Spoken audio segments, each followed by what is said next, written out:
a choice of any car that had ever been made, ever, I would take a dark blue LFA. Have you ever heard of the legendary story behind the greatest car ever made? If you did, then did you know that no one ever bought it? It is not the supercar we are talking about here, it is the most super car that we are discussing today. The creator of this supercar is none other than Haruhiko Tanahashi, who believed strongly that he was going to create a supercar that would transcend the driver to a world of euphoria. Reaching that state of mind through the unity of its parts will give the driver the best in handling and stability, and lost in the revving of the supercar's sound. Eventually, his dream did come true, and guess what the name of the supercar is? We're talking about none other than the Lexus Lfa, the greatest sports car ever made. Motoring journalist for 3 decades, Jeremy Clarkson describes the car as the best he has ever driven. American Automotive Enthusiast magazine Car and Driver calls out this car as a performance bargain. If this car had so much hype, then why wasn't it bought by anyone? For that, let us get started from the beginning. Japan, known for its perfection in technology, was the origin of the greatest car ever made. The only difference between Japan's other endeavors to this one would be the fact that they perfected this car despite knowing that this effort is not going to bring in any money. It is so unlike the Japanese because every effort of theirs is always expected to end in profit.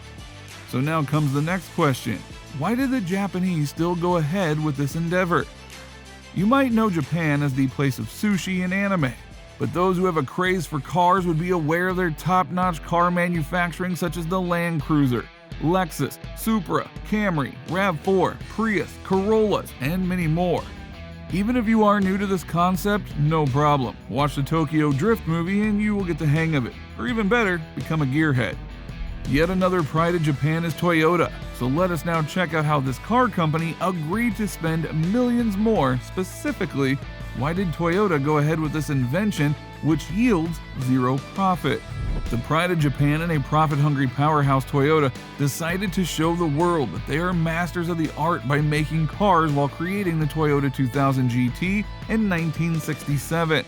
Now, this could be called their first ever piste resistance, as the 2000 GT had exterior lines which redefined the model of all sports cars thereafter. Yes, the 2000 GT was the first ever sports car with a long nose that was based on aerodynamics, a physics that increased the speed of the sports car, along with an engine designed by the giants Toyota and Yamaha. Fast forward 3 decades and nothing. Maybe the Japanese thought their 2000 GT was good for a lifetime, but no. Ferrari changed the game, followed by Lamborghini's Miura, Diablo, and Countach, and even Ford tried to race down Ferrari with its GT40. Of course, Japan did come up with sports cars like the NSX, GTR, GTO, and Supra, but the 90s was the origin of supercars. The emotion evoked while driving Japan's sports cars was not the same as driving a supercar like the Ferrari F40. Seriously, none of Japan's sports cars could hit 240 miles per hour, but the McLaren F1. But wait, that's not it, right? There has to be more. So how did Japan come up with the world's greatest car? Well, let's find out. Finally, in 1999, just as the rumors of the world ending at the turn of the millennium were surfacing, maybe Japan thought they needed to create something that would withstand through time. Japan turned its attention to the car creators. Honda just came up with a V6 Ferrari, well, not fast enough. Then Nissan will only be able to give you a supercar with Frontier parts. Mazda was just another Ford. Mitsubishi was more of a super fast TV than a car. So once again, Toyota stepped in because this time they didn't just have the money for that, but also a reputation to keep up.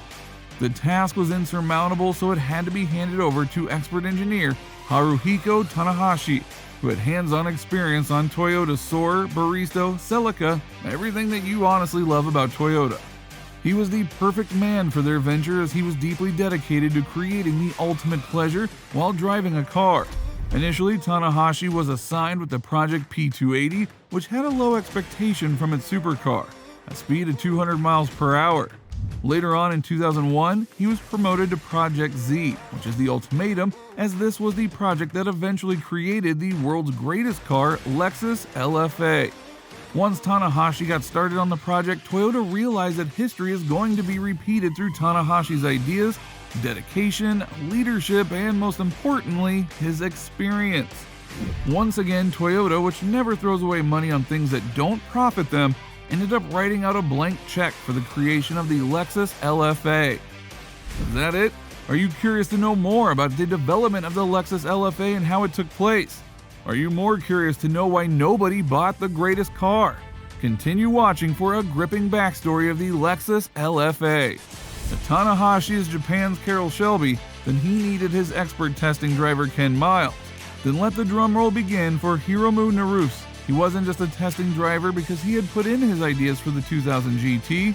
Oh yes, he was part of that legendary car as well. So after decades, someone who had experience in creating and driving 2000 GT also became part of the history that repeats itself, the creation of Lexus Lfa. He wasn't just with Toyota for decades, but also a part of the entire motorsport division, the MR2, the last but never the least, Supra. Hiromu Naruse is responsible for most parts of the Lexus Lfa, including the shape of the steering wheel, materials used in the doors, and even the angle of every single suspension component. Now, two great minds were put together to create the world's greatest car. On one hand, we had the engineer who knew the technical part of creating a car, while on the other, we had the most experienced supercar driver who knew exactly how a car could be perfected. Does this whole legendary car story sound familiar? Yeah, a similar story was filmed in 2020 which also won 2 Academy Awards. Still unable to guess the movie? It is none other than Ford versus Ferrari. After overcoming numerous technical issues, bureaucratic hindrances in decision-making, and even at one point financial limitation, finally the world spotted the Lexus Lfa in 2003 at Germany's Grand Prix Nürburgring. It aced in the most grueling and exhausting race course in the whole world. However, the world witnessed the revelation of the Lexus Lfa in 2005 at the 05 Detroit Motor Show. The crowd at the show went into a frenzy for the aluminum prototype of 5-liter V10, which of course they're aimed 200 miles per hour top speed. Toyota was surprised by the attention received for their prototype, so this time they took the project quite seriously and scrapped off the aluminum to replace it with carbon fiber. We are declaring this with much enthusiasm, though you might wonder what's the big deal back in the early 2000s, as carbon fiber was a big deal. Not just only hardcore race junkies and supercars were made with carbon fiber, but also Toyota back then had no idea how to make carbon fiber. So yes, this is a big deal for a company that loves to usually micromanage and scrap out ideas that do not yield profits. So finally, when it made its comeback in 2007, the Lexus Lfa was made of the real interior with an actual mid-mounted V10 and of course made of carbon fiber. Pretty dashing. Before launching the Lexus Lfa for the public, Toyota for one last time launched it once again at Germany's Grand Prix Nürburgring for 24-hour testing. And to be honest, they didn't fare as well as the world expected it to. But Naruse did learn from those mistakes and modified them to perfection. Excited? Curious to know more? Then wait no longer. Just go ahead and subscribe to help keep us motivated. Also, feel free to ping us in the comments with your thoughts on the Lexus Lfa, its background story, and anything else we might have missed out on. Finally, in 2010, Toyota was ready to make 500 Lexus Lfa, but guess what? They had to build the machines that could make these machines. Unlike the usual assembly line for the production of cars, Toyota decided to create just one car per day. The highlight of the Lexus Lfa manufacturing would be the engine, which was handmade and signed off on personally too. Though each of the 500 Lexus Lfas looked similar, still each one of them differed in at least 30 billion configurations. The car is so special that each of their makings has been documented, mounting to a 3,500-page booklet. Now comes the downside for all these upsides. First of all, nobody understood LFAs like they should have been. People who did understand could not afford it. People with old money could not appreciate the making of the car, so we're not ready to spend $500,000 on a car just because of its brand. The heights of ignorance. The worst is yet to be revealed. Hiromandu Nasu sadly passed away at the age of 66 while testing the Lexus Lfa at Germany's Grand Prix Nürburgring. Super tragic. As a tribute to the Lexus Lfa creator, the Nürburgring edition of the Lfa was released, which was the ultimatum car that was built and perfected from a car that was already super perfect. Razor sharp perfection to summarize it. Only by 2012 did all of the Lexus Lfa get sold out. Though perfect to the core, the demand was dwindling only because of ignorance. It took years for car enthusiasts to appreciate the real essence of the car. Did you know until this very moment you were watching this video, no other car manufacturer has been able to beat the creation of Tanahashi and Naruse? And that is why the world declares Lexus Lfa as the greatest car ever made. What do you think? Let us know down in the comment section and check out the rest of this channel and keep tabs on us for more amazing videos just like this.